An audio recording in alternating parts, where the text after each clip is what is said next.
Cancer, Scorpio, and Pisces. Water sign. Hello my dear, welcome back sa ating YouTube channel. My name is RJ, your tarot card reader. At ang gagawin natin ngayon is yung ating daily reading para po ito sa araw ng May 21, 2026. Titingnan natin my dear kung ano mga eksena, kaganapan at kung ano-ano pa na maaari mong makasalubong sa araw na ito. Pero before tayo mag-proceed sa ating reading, kukunin ko muna itong pagkakataon na ito na magpasalamat po. Maraming salamat po sa ating mga abangers, sa mga walang sawang naghihintay ng kanilang readings. Thank you very much. Gusto ko rin po magpasalamat doon sa mga napadaan lang po na pasilip lang po sa ating channel. Thank you so much for dropping by, and I would like to say thank you din sa ating mga new subscribers. Thank you so much po for joining our channel. Tanging hiling at dasal ko po sa ating buong may kapal na ang mga readings na ginagawa ko ay nakakatulong po sa ating lahat. Let's go water sign, Cancer, Scorpio, and Pisces. Tingnan natin kung anong meron sa araw na ito. May 21. We have here, okay, tatanggalin ko yung isa kasi tatlo sila eh. Ayan o. Tatlong cards. So, we have here the energy of the Six of Swords and the Temperance. Okay. So, this is energy na trusting the process, or you just need to trust the process. Yun na nakukuha ko dito. Posible sa araw na to medyo mabagal, okay, yung mga nangyayari sa energy ng Six of Swords. Pero I love kung paano ka bigyan ng motivation or ng encouragement ni Temperance over here, okay? So yun na nakukuha ko dito. So, everything will be very slow and steady sa araw na ito. And just try to balance, my dear, yung iyong mind, ang iyong heart sa araw na ito. And trust the process, okay? Trust the process. We have here the energy of the Four of Wands. Just keep on going. Actually, yung energy is just more on motivation. Ang nakukuha ko dito that everything will be okay, everything will be fine. Sa energy ng Six of Swords, kung i-apply natin sa connection, relationship, family, friends, and relationship, possible, my dear, na baka merong something na nangyayari sa araw na ito. But, sinasabi dito na don't worry because everything will be okay, everything will be fine sa loob ng connection, which is family, friends, and relationship. Kasi general reading po ito, so hindi ako pwedeng mag-focus lang sa relationship. So, family, friends, and relationship is welcome. Kung ano man yan ang nangyayari, kasi kung titingnan mo, my dear, yung ating Six of Swords, parang may something na nangyayari. Possible na hindi mo nagugustuhan yung mga nangyayari as of this moment, pero kagaya nga ng sinabi ko kanina, sa energy ng Temperance, okay, it is energy of motivation sa iyo sa araw na to keep on going and to keep on moving. And clarify natin yung Four of Wands, although nabanggit ko naman na sa iyo na nagre-release siya ng positive na energy. Clarify natin siya. Additional message po sa ating Four of Wands, what is going on para sa ating water sign, Cancer, Scorpio, and then Pisces. We have here the energy of the Five of Swords. Baka meron mga misunderstanding, no? Baka kasi ito may minsan to nasa confrontation, okay? Confrontation kung sa connection, family, friends, and relationship, baka merong misunderstanding na nangyari, or baka may mga abandonment ka nararamdaman ngayon. Yung typical, my dear, na ngayon kita kailangan, ngayon ko kailangan. Hindi naman to sa financial lang, na kailangan kita sa financial. Posibleng moral support, emotional support. Okay? Yun ang nakukuha ko dito, my dear. So, possible na tinatrabaho mo or ina-analyze or pinaprocess mo, my dear, itong isang sitwasyon or isang emosyon as of this moment ng mag-isa ka lang. Hindi naman as in like literal na mag-isa ka. For some of you, pwede. Pero we can actually like put it in a situation na parang hindi mo maramdaman yung mga tao sa paligid mo, which is nasa area yun ng family, friends, and relationship, na hindi mo sila maramdaman as of this moment, and parang pakiramdam mo, okay, kailangan kailangan magpatuloy, kailangan mag-move forward kung nararamdaman mo yung energy ni Temperance. Kasi pakiramdam ko si Temperance talaga ang nagdadala sa reading na to. But ina-assure naman ng Four of Wands na everything will be okay, everything will be fine. Possible na konting misunderstanding lang yan, or baka hindi mo lang, my dear, na hindi mo lang masyadong maintindihan din yung pinagdadaanan ng kabilang side. Baka parehas din kayo may pinagdadaanan, di ba? Hindi natin alam, di ba, kung bakit nagkakaroon ng clash sa area ng connection. Pero I can feel na merong clash dito. Pero to the point na this is energy ng May 21, possible na sa araw lang naman ito. Possible na baka somebody cannot help you, hindi ka matulungan, or possible na merong misunderstanding, hindi pagkakaunawaan. Possible na hindi nagmi-meet yung inyong posibleng schedule, or hindi nagmi-meet yung inyong brain cells. Di ba? Meron ka sinasabi, tapos hindi nga maintindihan. Meron siya sinasabi, hindi mo rin maintindihan. So, hindi kayo magkaintindihan, hindi kayo magkaunawaan. Okay?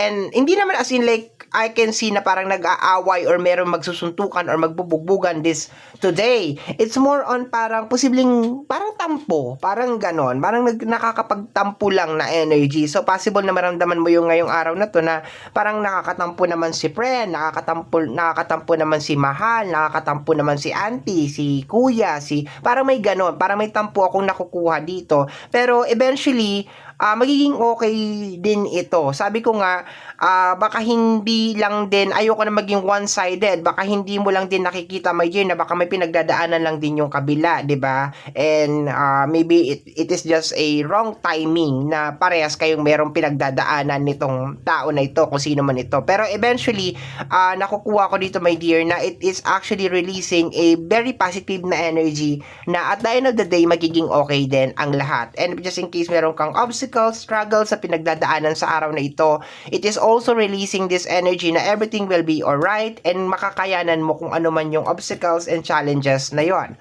Okay, so let's go tayo, water sign. We have here the energy of the Four of Swords. Okay, maybe kinakailangan lang talaga ng cool off, or kinakailangan lang talaga ng space between the relationship para hindi kayo mag-usap. Once again, family, friends, and relationship. Relationship ako ng relationship because most of you is nasa relationship area. Pero ayokong mag-center lang kasi talaga sa relationship because pwede din naman to mag-resonate sa kaibigan mo, sa pamilya mo, like your mother, your father, your brother, your sisters. Pwede naman siyang mag-resonate doon, my dear. Okay, your best friend. Okay, pwede naman siya. So, sa araw na to, May 21, 2026, kailangan lang siguro ng space. Okay, kinakailangan lang talaga ninyo siguro na magbigay ng space para, 'di ba, makapag-isip, makapagmuni-muni, ganon, okay? So, yan, maybe pressured din sa kung ano yung nangyayari sa mundo, 'di ba? Maybe parehas apektado sa kung ano yung nangyayari sa mundo. Kasi to the point na nagre-release si Temperance dito ng energy na everything will be okay.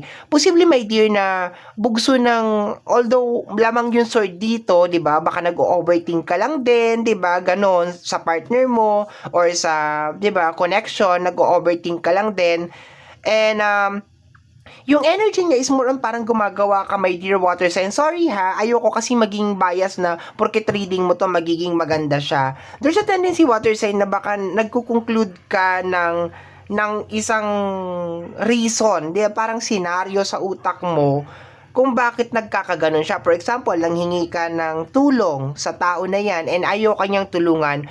There's a tendency, my dear, na baka nagko-conclude ka lang din ng scenario sa utak mo na posibleng mali. Di ba? For example, ayaw kanyang tulungan and then nag-isip ka na ayaw niya akong tulungan kasi ayaw niya akong umasenso or ayaw niya akong umangat, ganon. Or I can say, my dear, based on the energy na tama yung sinasabi ko kanina, no? Na posible na baka hindi mo lang din naiintindihan yung pinagdadaanan nung kabilang side, kaya siya nagkakaganyan, no? So, yeah, take the full consideration, my dear, sa nararamdaman din ng ibang tao sa araw na ito. Kasi baka yung mga conclusion, mga iniisip mo is hindi naman talaga siya, yun talaga yung nangyayari, okay? And sabi ko nga, if hindi talaga mag-work according, pag hindi talaga mag-work well ngayong araw na to, I think it's just better na bigyan mo talaga ng space yung tao na yon, or mag-ano muna kayo, take take time. Okay, napaka-importante na mag-take time, mag-pause, okay, take a pause. Okay, kahit sabihin mo kung meron kang gustong mangyari, kung meron kang struggle na pinagdadaanan ngayon, maybe take about 1 hour to 30 minutes break, okay? And maglakad-lakad ka muna, or maybe you could like jogging, walking, okay, if you have time. Kung medyo na-overwhelm ka ng energy, you could sleep. Okay, pwede sa energy ng Four of Swords, pwede ka munang mag-take ng maiksing tulog. Okay, baka pagkagising mo is medyo ma-refresh ka na. Okay, so clarify natin. Kasi definitely parang mayroong mabigat na energy na nangyayari dito, and pwede itong mag-resonate sa area ng iyong career, money and career, and pwede din itong mag-resonate sa area din ng iyong connection. Let me see, my dear. Water sign, Cancer, Scorpio, and Pisces. Parang nakaka-overwhelm yung energy today. Nakakalunod siya. We have here the energy of the Six of Swords. Okay. Ay, Six of Wands. Sorry pala. Okay. The Six of Wands. Naka-ano ko dito sa Six of Swords. Masyado ako nakikarried away sa energy ng Six of Swords. Kasi ang bigat talaga ng energy niya. Para ka nagdadalamhati ngayong araw na to. And you have million reason kung bakit ka nagdadalamhati ngayong araw na to. Dahil hindi mo gusto kung ano yung nangyayari. Or maybe hindi nagkakaroon kayo ng miscommunication, lack of communication ng kung sino man yan, okay? Pero dito, my dear, tama yung sinabi ko kanina, you should take a break. Okay, kinakailangan mo ng break, kinakailangan mo ng rest, okay? And sabi ko nga sa'yo, at the end of the day, ma-overcome mo rin kung ano yan. Ibig sabihin, magiging okay din yan, masisettle din yan, okay? Kung meron man misunderstanding, magkakabati din kayo, magkakaayos din kayo ng tao na yan. So, maybe it is just the overwhelming talaga na emotion or energy ng pag-overthink, o baka yung energy na parang gusto mo sumasang-ayon sa iyo, my dear, tong araw na to. Pero sad to say, meron talagang mga araw na ganun, my dear water sign, na hindi sumasang-ayon sa atin yung araw. Kasi nga, there is a different frequency na nangyayari, my dear, sa paligid natin. And we just need to adjust doon sa sitwasyon na yon. And mahirap mag-adjust kung naka-program na sa atin yung energy na sasang-ayon sa atin tong araw na ito. Kaya minsan nire-recommend din, my dear, itong ganito na scenario that you need to take some time, space, day off, pwede naman, okay? Pahinga, tulog, okay? Kasi mostly, pag ganito kabigat yung energy, pag nakapagpahinga ka na or parang nagkaroon ka ng other outlet, nag-iiba yung energy, nag-iiba yung frequency niya. So, ako, pag nangyayari sa akin, to share ko lang, water sign, natutulog ako, nagpapahinga ako kung meron akong time, and out of most of the time 100% naiiba yung rate, para siyang nare-restart, or parang parang pagkagising ko doon ko na naintindihan yung tao, kung ano yung pinaglalaban niya, yung mga ganon. Okay, so try mo lang, my dear. Alternative lang naman yan kung medyo na-overwhelm ka ng kasi hindi naman natin kayang magbakasyon kasi meron tayong mga work, 'di ba? Meron tayong work, meron tayong mga priority everyday. So sometimes ang pinakakaya lang talaga natin is mag-take ng small nap. Take a nap, 'di ba? Yung mahiga maski mga 30 minutes or 1 hour para ma-refresh lang yung utak natin sa mga nakaka-overwhelm na energy. We have here the energy of the Knight of Swords, the very aggressive, okay? So, siguro nararamdaman mo na rin to, my dear, na kailangan ng space, kailangan talaga magpahinga, pero nandun ka kasi sa moment na, okay, kailangan maayos na to, ngayon now na, kailangan ma-achieve na to. Medyo nakaka-overwhelm ngayong energy ngayong araw na to, my dear, sa energy ng Knight of Swords. Pero sabi nga dito, you have two choices. You can actually do it, which is like, parang ano yun parang pag gumagawa ka ng, you're building a certain project. Remember nung high school ka, or remember pag meron mga like thesis nung college ka, pag out of book or kahit ano, 'di ba? Hindi lang yung mga sinabi ko, kahit ano, my dear, na gagawin mo. Pag wala ka sa focus, wala ka sa alignment, wala ka sa ayos, 'di ba? Wala ka sa kondisyon, ang pangit ng outcome. ang pangit ng outcome, my dear. Madalas yan ganyan. Kaya napaka-importante talaga na mahanap mo talaga yung pinaka focus o yung pinaka core mo bago ka gumawa ng isang bagay. Kasi pag wala ka sa alignment, useless lahat ng pagod eh. Parang nakaka-drain lang talaga siya. Pinagpapatuloy mo, ginagawa mo, pero hindi mo nagugustuhan yung outcome, hindi mo nagugustuhan yung result, 'di ba? Kunyari, magkarelasyon, 'di ba? Meron kayong problema, mag-uusap kayo ngayon. Parehas mainit yung ulo ninyo, 'di ba? Mainit ang ulo mo. So kahit nasabihin mo na ang pinaka-agenda mo, my dear, is maayos yung relationship, 'di ba? Maayos natin yung relationship, maging maayos tayo dito. Magkabati tayo, magkasundo tayo. Kung parehas mainit yung inyong mga ulo or mainit ang ulo mo, my dear, hindi mangyayari yun. Kasi ang mangyayari, mauuwi sa away yan. Kaya it's very important na maglalagay ka talaga lagi ng space. Every time na nagkakaroon ng parang chaotic or tensionado na sitwasyon sa buhay mo, you need to take a pause. Kinakailangan mong kumuha ng pause, take a break, hanggang sa maibalik, my dear, yung pinaka-center mo. Mahirap yung wala ka sa center, wala ka sa parang electric pan yan eh. Wala sa gitna yung electric pan. Nakabalik ko, or gulong ng tricycle, nakabalik ko, na papatakbuhin mo, anong mangyayari? Gegewang